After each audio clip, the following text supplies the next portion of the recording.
What's up, my biker friends? Welcome back to another video. Today I'm going to talk to you about my 4 favorite hacks on my adventure touring bike that make my life just that little bit easier.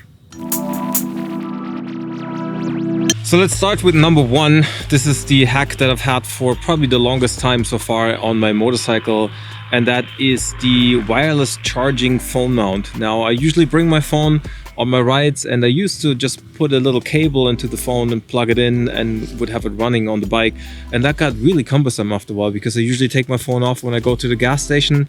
I don't leave it on the bike, and just that fiddling and taking the cable in and out was a bit of a pain.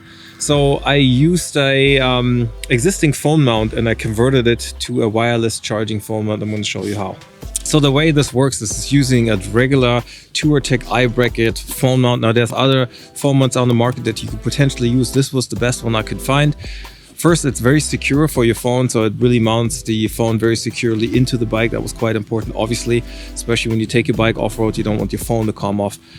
Also, you need a phone mount that has enough space underneath so you can actually fit the wireless charging pad. Now that's just something I got on Amazon. It's one of these like really thin or slim key chargers that you can get, and it's also got an IP67 rating, I believe.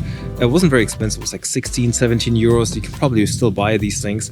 And then all I did was Velcro it to the bottom of the phone mount. Now the only other phone mount that I can think of at the moment would be a RAM mount, the X-clamp RAM mount. That would also offer some space to stick a wireless charger on there. I believe they're not quite as secure, that X-clamp to keep your phone in place. Now I know there's some that have sort of extra rubber bands to keep the phone a bit safer. So you have to decide. There may be other mounts out there, but the whole idea is you use an existing phone mount and just convert it to something that then works wirelessly.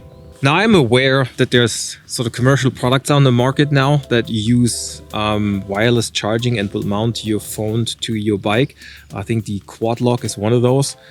The difference there is you need a special case to put your phone in. That's something I didn't want to do. I have a really nice slim carbon case that I use if I'm not using the phone on the bike, and that's most of the time, I have to say.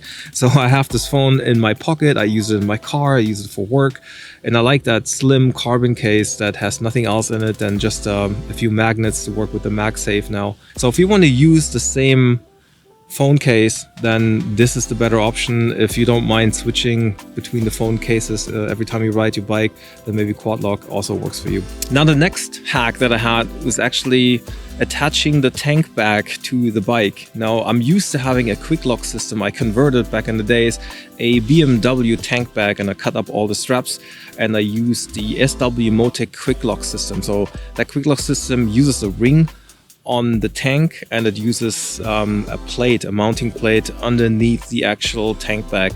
And if your tank bag has sort of a rigid or semi-rigid bottom, you can actually convert a lot of these tank bags that are not a quick lock tank bag into a tank bag that are quick lock.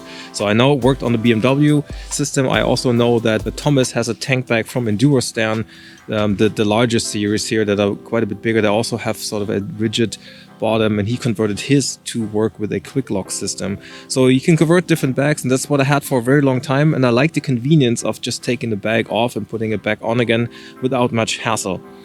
Now when I started riding off-road, that quick lock system, and especially the tank bag, really got in the way of my riding. So there's only so much pressure you can put on. If you lean forward on the motorcycle and you kind of push forward the tank bag, you don't want to put too much force on it, because otherwise it would just kind of rip out the bottom mounting plate on the tank bag. It was one of the main reasons why I got rid of the tank bag at all, and I used a really small one. I actually did a video on the tiny tank bag. I'm gonna link it up here. Now I've just got this bigger one here that you see in the background.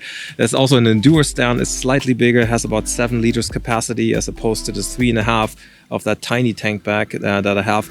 I'm just trying it out for today for the first time, and it gets in the way a little bit. It's a little bit annoying, but what these tank bags have in common is the mounting mechanism. So you need a strap that goes around the steering head in order to have mounting points in the front of the bike, and these things you cannot leave on the bike. You have to take them off, and putting them on the bike is a bit fiddly, depending on your motorcycle. Of course, it depends on your bike, but in my case it's quite fiddly because I have tons of cables up in the front, and it takes a while to put it on there. Now what I did on the tank bag is I'm using zip ties, and I'm using those little snap buckles. Now you can use the snap buckles that your tank bag comes with and just cut it up and use those. Since I have an Enduristan tank bag, I just bought the spare parts. They're not very expensive, a few euros, and I have the extra snap buckles, so I didn't have to cut up the original one. And I'm using zip ties to zip tie them to the upper tubes that connect to the steering head. And there's a little bit of space, and I can put these snap buckles in, and they can remain in place, so I don't have to take them off. Just leave them on there, and it makes it for much quicker installations. Every time I take the tank back off and put it back on, this is the part I don't have to worry about. Just for the sake of completeness, back here they have these like quick lock mechanism in the back here that all these Enduristan tank bags have. So this is already something that they come with, and now you have sort of quick systems that can remain on the bike without you having to take them off, and it makes it for much quicker installation. It's not as quick as a quick lock system, but it's a bit more robust than a quick lock system. So guys, the next thing I want to talk to you about is something that some of you guys have already asked, and that's what these straps are, or what that black stuff is that I have on my crash bar. Now, these are the crash bars that I've had on my 1290 Super Adventure S, or the black crash bars that I had on my sort of first 1290 Super Adventure bike. They have a lot of scratches. They've been through a road accident and a lot of crashes on my sort of off-road trips and the off-road training. So at the moment, what I'm doing here is I'm using these to cover up the damage. But if you have brand new crash bars, so you can protect them a little bit if the bike just tips over and falls on its side, you protect the paint a little bit, because if you drop the bike in the dirt, there's a good chance that some of the paint's gonna chip off. First, it doesn't look really nice, and the next thing is it may rust underneath it, so it protects from that kind of a damage if you're slow enough. Now, anything faster on the road, a road crash, that's not going to do much for you, but that's the main reason why I have it on here. So for me, it's basically covering up the old damage more so than protecting the crash bars. And what I'm using here is actually a nylon strap. It's a nylon strap that you use to tie your luggage down on the car or the motorcycle. It's about 6 meters long, and I'm not sure how wide it is, maybe 5 centimeters in width. And I just wrapped it around the crash bar, so I can take it off too. So if I need extra straps, if I want to tow a bike, I have 2 of those, obviously one on each side. I can use those to tow a bike if I have to, or if I have to strap down additional luggage and I don't have any straps with me, they stay on the bike, you know, I can easily take them off. That kind of gives you an idea how they are mounted. So you can see they're just like regular straps, they're nothing special.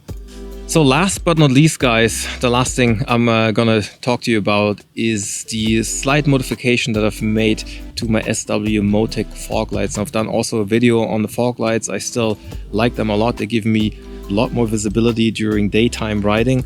I'm gonna put the link up here or in the description if you want to check out the video. They're great lights, but during a training at the Enduristan team, I tipped over the bike. It was very slow. I think it was going up a hill. It was just training to go up the hill, and the bike fell over to the side and actually hit the right-hand side of one of those fog lights. And I think it hit a rock or something, and the glass broke in the front. Now, it's not the end of the day. You can still ride your bike, but those are 300 euro fog lights, and if one of those fog lights breaks, you have to buy a new set, which I had to do.